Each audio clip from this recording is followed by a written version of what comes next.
Hi friends, ఎలా ఉన్నారు? నేనైతే ముందు వీడియోలో ఒకసారి అయితే రేగిపళ్ళు పెట్టాను కదండి, మా ఇంటికి అయితే వచ్చేసాయని. సో అసలు ఆ రేగిపళ్ళు ఎక్కడున్నాయి, అవి ఎక్కడున్నాయి ఏంటి, అసలు ఆ రేగిపళ్ళ చెట్టు ఎంత ఉంది, ఎన్ని కాయలు ఉన్నాయి, అవన్నీ చూపిద్దాం అనుకుంటున్నానండి. యాక్చువల్గా నాకు రేగిపళ్ళు అంటే చాలా ఇష్టం, నాకులానే చాలా మందికి ఇష్టం ఉంటుంది. అయితే ఫస్ట్ టైం అండి నేనైతే అంత పెద్ద చెట్టుని చూడటము, అది కూడా నేనే వెళ్ళి కోసుకుని రావడము చాలా హ్యాపీగా అనిపించింది నాకైతే. చూడండి, మేమైతే యాక్చువల్గా మా కాలనీలో కొంచెం దూరంలో అయితే ఒక చెట్టు అయితే ఉండిందండి లోపల.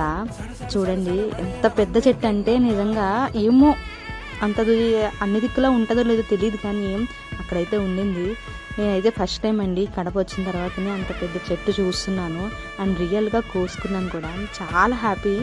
యాక్చువల్గా ముందే చూశాను నేను, కానీ తర్వాత మళ్ళీ ఇప్పుడు సీజన్ వచ్చింది కాబట్టి మళ్ళీ ఇప్పుడైతే నేను చూస్తున్నానండి. చూసారా, చెట్టు అయితే చాలా పెద్దదండి.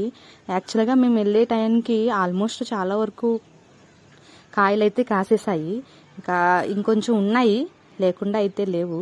చూసారా, మేమైతే అసలు వెళ్ళి అసలు అన్నీ కోసుకున్నాం. నాకైతే అసలు అట్లా చూస్తుంటేనే చాలండి, చాలా హ్యాపీ అనిపించింది. అసలు అంత ఇష్టం అన్నమాట అవంటే. చూడండి, నేనైతే ఇవన్నీ చూపిద్దాం అనుకుంటున్నాను మీకు, అందుకని నేను వీడియో అయితే తీసానండి. చూడండి ఎంత పెద్ద చెట్టో ఇదైతే. అసలు చాలా పెద్ద చెట్టు అండి, ఎన్ని ఇయర్స్ అయిందో తెలియదు కానీ నిజంగా చాలా పెద్ద చెట్టు, దానికి ఎన్నెన్ని కొమ్మలు, అసలు ఎంత బాగుండిందంటే చాలా నచ్చింది నాకైతే. చూడండి, నేనైతే చూపిస్తున్నాను, మొత్తం చెట్టు అంతా చూపిస్తున్నాను. ఒక పెద్ద గడువు టైప్ ఉండిందనమాట, చాలా బాగుంది.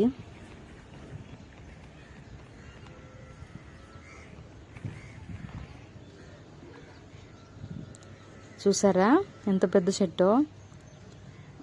ఇంకా రేగిపళ్ళు అయితే చెప్పాలి, టేస్ట్ అయితే సూపర్ అండి. అసలు పుల్లగా లేవు, తీయగా పుల్లగా చాలా బాగున్నాయి. Thank you.